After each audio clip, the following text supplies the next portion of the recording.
पर विराजमान अनामी धाम के महाप्रभु दाता दयालु गुरु महाराज, सभी जीवों के मसीहा, कण कण में सर्वत्र व्याप्त अनामी धाम के महाप्रभु दाता दयालु गुरु महाराज, आपके चरण कमलों में कोट कोट नमन तथा पुनः आपके चरण कमलों में कोट कोट नमन।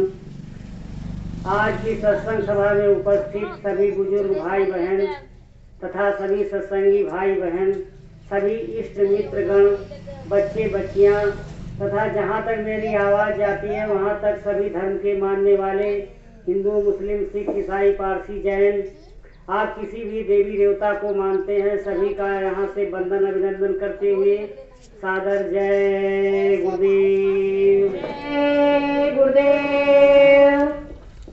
भाइयों बहनों, सत्संग, आज का सत्संग एक विशेष सत्संग है, क्योंकि हमारे गुरु महाराज, इनका चित्र आप देख रहे हैं, दो चित्र दिखाई दे रहे हैं, दोनों एक ही हैं, केवल आकार रूप बदला हुआ है। कारण ये है कि कुछ समय पहले यहाँ भारत में कांग्रेस का शासन था, प्रधानमंत्री इंदिरा गांधी थी। उन्होंने गुरु महाराज को हथकड़ी बेड़ी लगा करके जेल में डाल दिया था। 21 महीने तक इनको तन्हाई जेल में रखा। तन्हाई से कहते हैं कि हाथ में बेड़ियाँ, हथकड़ी और पैरों में बेड़ियाँ, बैठ नहीं पाते थे। परंतु संसद गुरु किसी के बंधन में नहीं रहते। सरकार ने तो अपनी समझ में जेल में डाल दिया, परंतु स्वामी जी बाहर आते थे, सत्संग सुनाते थे, ये सब करते रहे। इंदिरा गांधी को ये पता चला कि बाबा बाहर सत्संग सुना रहे हैं। उन्होंने जेलर के पास फोन करवाया डीएम से कि देखो बाबा है कहाँ। तो डीएम से पूछा गया तो डीएम ने बताया वो तो जेल में बंद है। जेलर ने बताया। इधर जो है पता लगाया बाहर, तो मालूम हुआ सत्संग सुना रहे हैं। इस अधेड़ गुम में जो है इंदिरा गांधी की कुछ समझ में नहीं आया कि क्या हम करें। कुछ समय के बाद बाबा जी ने कहा या तो हमें छोड़ दो और या तो फिर तुम अंदर होगे, हम बाहर हो जाएंगे। इंदिरा गांधी ने डरबस बाबा जी को 21 महीने के बाद जेल से रिहा किया था। आज के दिन 23 मार्च को मुक्ति दिवस के रूप में सत्संग मनाया जाता है। ये सभी सत्संगी भाइयों का एक परम पूज्य त्योहार है, क्योंकि 21 महीने तन्हाई जेल काट करके स्वामी जी जेल से बाहर आए थे और सभी सत्संगियों से मिल करके सत्संग सुनाया था। तो भाइयों बहनों, आरोप सरकार का क्या था, आप सुन करके हंसी आएगी आपको। सरकार से पूछा गया कि इसी का आरोप क्या है बाबा के ऊपर, तो सरकार ने बताया था कि बाबा जी रेल का इंजन ले भागे जा रहे थे। बताइए, रेल का इंजन कौन क्या करेगा, वो पटरी से बाहर भी नहीं जा सकता है। ऐसी मूर्खता बस वाणी का उच्चारण करने वाली सरकार आखिरकार ध्वस्त ही हो गई। खैर, वो तो बाद की बात है। और इस उपलक्ष्य में हम लोग मुक्ति का त्योहार मनाते हैं और सत्संग करते हैं। कुल कारण ये है कि आप देख सकते हैं बाबा जी को, ये हथकड़ी बेड़ी में इस समय है। ये रूप जो है जेल में बाबा जी का था, ऐसे ही जेल में रहते थे। 21 महीने रहे, एक जेल से दूसरी जेल, दूसरी से तीसरी, इस प्रकार से सत्संगियों से मिलने नहीं दिया जाता था। काफ़ी सत्संगी भाई बहनें जेल में गई, जेल को भर दिया, उसका लाभ भी स्वामी जी ने दिलवा दिया आशीर्वाद से। सरकार आज मजबूर है उन सत्संगी भाइयों को मानदेय या क्या कहते हैं सैनिक भत्ता देने के लिए जो जेल में गए थे। आज सबको मिल रहा है जो जेल में गए थे। ये स्वामी जी की कृपा है। तो भाइयों बहनों, ये तो मुक्ति दिवस के संबंध में कुछ चर्चा रही। अब सत्संग की चर्चा आप ध्यान से सुने, समझें, विचार करें, जो अच्छा लगे तो जरूर करें। विचार करने की चीज़ है सत्संग। सत्संग केवल सुना नहीं जाता। स्वामी जी ने भी बताया, बच्चा सत्संग में आइए तो चुस्त दुरुस्त होकर के बैठिए, क्योंकि सत्संग सुनने वाले 4 प्रकार के होते हैं, लिखा भी गया। जग में श्रोता 4 स्वरूपा, संसार में सुनने वाले 4 प्रकार के होते हैं। सिंह स्वान चलनी रूसूपा, सिंह कहते हैं शेर को। कुछ लोगों की आदत होती है अहंकार की, पास जो कोई बैठता है उससे नफरत करते हैं, ये शेर की परिभाषा है। स्वान कुत्ते को कहते हैं, कुत्ता भी अपनी जाति को देख करके भौंकने लगता है। कुछ लोग ऐसे भी विचारधारा के होते हैं, परंतु सत्संग में ऐसा है नहीं। बाहरी लोग जो आ जाते हैं वो ऐसा करते हैं व्यवहार, हमारे सत्संगी भाइयों के अंदर ऐसा कोई व्यवहार नहीं है। और अगर आखिरी आता है चलनी, चलनी का काम है कि अच्छा माल नीचे कर देती, चोकर को अपने में रख लेती। सत्संगी भाइयों को क्या करना है, सूप की तरह सत्संग सुनना है, माल माल अपने पास, खोखा सब बाहर। ऐसे विचार करके हम लोग बैठेंगे, गुरबाणी की चर्चा की जाएगी, आप लोग सभी विचार करेंगे और जीव का लाभ अवश्य होगा। तो पहली चीज ये है, सत्संग कहते किसको है? सत्य संग में 2 अर्थ हैं, 2 शब्द हैं, सत्य और संग। सत्य का मतलब है जो सत्य हो, जो कभी बदले ना, एक स्वरूप रहे, मृत्यु जिसकी न हो। इस संसार को मृत्यु लोक ही कहा गया, यहाँ कोई ऐसा नहीं है जो मृत्यु को न प्राप्त हो। चाहे कोई भी चीज हो, बिल्डिंग हो, जहाज हो, कोई भी चीज हो, यहाँ सब मृत्यु को प्राप्त होता है। यहाँ तक सूर्य चंद्रमा आकाश पृथ्वी सब मृत्यु को प्राप्त होते हैं। तो यहाँ सत्य कुछ है नहीं, साथ किसका करोगे? परंतु इस शरीर में जीवात्मा सत्य है, और जो गुरु महाराज ने नाम दान दिया है वो सत्य है। इसलिए जीवात्मा को नाम से जोड़ने का काम स्वामी जी ने हमको, आपको, सबको दिया है कि नाम से जीवात्मा को जोड़ दो जगा करके, क्योंकि वो जन्मों जन्मों से पाप की गठरी उसके सर पर रखी है, इसलिए वो बेहोश पड़ी है। उसको जगाने का काम हमारा आपका है। अब विधि जो है स्वामी जी ने बताई है, उस विधि से इसको जगाएंगे।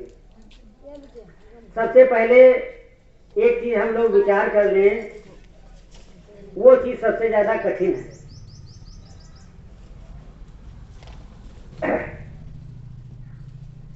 कठिन ये है कि संसार में आदमी नहीं मिलता। किसी ने बड़े सुंदर शब्दों में लिखा है, आदमी के शहर में मैं ढूंढता हूँ आदमी।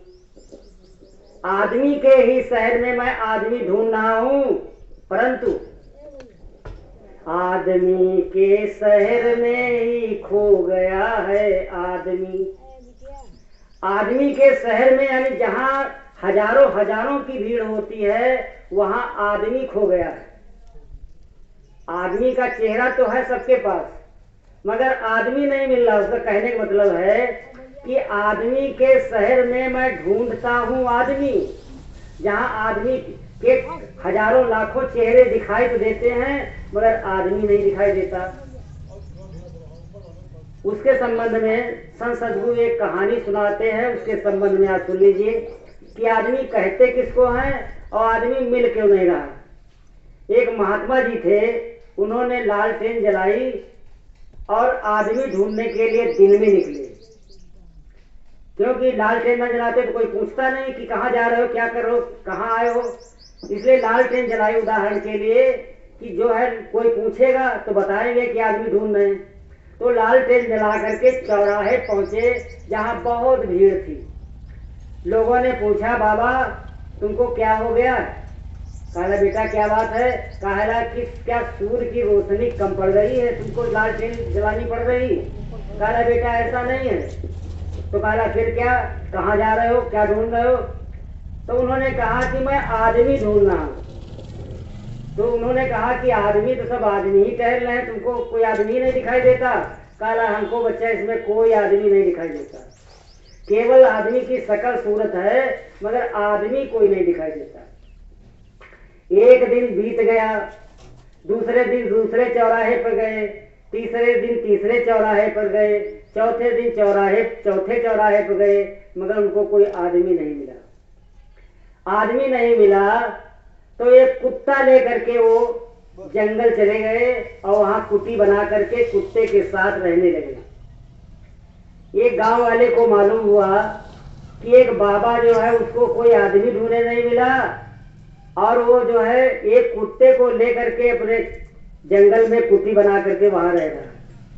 वो उनसे मिलने के लिए गए, सारा पूछे तो कैसा आदमी ढूंढ रहे। तो जाते हैं तो बाबा से पूछते हैं, बाबा आपको कोई आदमी नहीं मिला, कुत्ते के साथ रह रहे हो? कहा हाँ बेटा, हमको कोई आदमी नहीं मिला, इसलिए हमको इस कुत्ते के साथ रहना इसलिए पड़ रहा है कि जानवर अपने आप में पूरा है, जानवर में कोई कमी नहीं है। क्यों? कुत्ते को भोजन में शाकाहारी मांसाहारी कुदरत की तरफ से बनाया गया, वो शाकाहारी भी है और मांसाहारी भी है। शेर मांसाहारी, वो कभी अन्न नहीं खाता मांस के अलावा। जानवर कभी मांस नहीं खाता चाहे प्राण चले जाए। घोड़ा इतना पावर रखता है, हाथी का इतना बड़ा शरीर है, ऊंट का इतना बड़ा शरीर है, मगर मांस नहीं खाएगा। इसलिए आदमी जो है इतना मांसाहारी है कि उसके अंदर मानवता नाम की चीज नहीं रह गई, वो आदमी रह ही नहीं गया, उसके अंदर आदमियत समाप्त हो चुकी है। इसलिए संसार में कोई आदमी नहीं मिल रहा। जिससे पूछो तो कोई कहता मैं हिंदू हूँ, किसी से पूछो कहता मुसलमान हूँ, किसी से पूछो तो कहता सिख है, कोई कहता ईसाई है, कोई कुछ बताता, कोई कुछ बताता। ये कोई नहीं कहता कि मैं आदमी हूँ। संसार में किसी कहीं पे चले जाइए, ये कोई नहीं कहता कि मैं आदमी हूँ। सभी लोग यही कहते हैं, या तो मैं शाकाहारी हूँ, या फलाने गुरु का शिष्य हूँ, या फलाने महात्मा का शिष्य हूँ, या मथुरा आश्रम से हैं, या अयोध्या से हैं। आज तमाम प्रकार की बातें करते हैं। ये कोई नहीं कहता कि मैं आदमी हूँ। महात्मा का कहने का माध्यम ये था कि संसार में आदमी नहीं रह गया।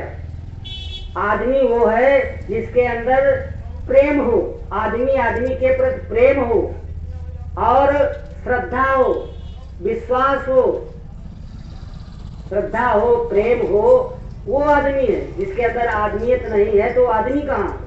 इसीलिए पुराने लोग कहा करते थे कभी कभी, यार तुम आदमी हो या खाल ओढ़े हो। तो आज का आदमी आदमी नहीं रह गया, केवल खाल ओढ़े।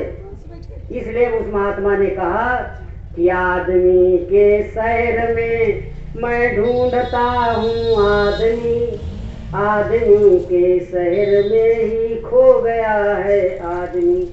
आदमियों के बीच से ही आदमी खो गया। आज आदमी ढूंढने को नहीं मिलता। आप कहीं भी चले जाओ, किसी से पूछो तो या तो हिंदू मुस्लिम सिख ईसाई पारसी जैन धर्म बताएगा, या तो अपने गुरु का नाम बताएगा। ये कोई नहीं कहता कि मैं आदमी नहीं रह गए। इसलिए आज जरूरत इस बात की है, हमें आदमी बनना है, आदमी बन के हमके जीना है।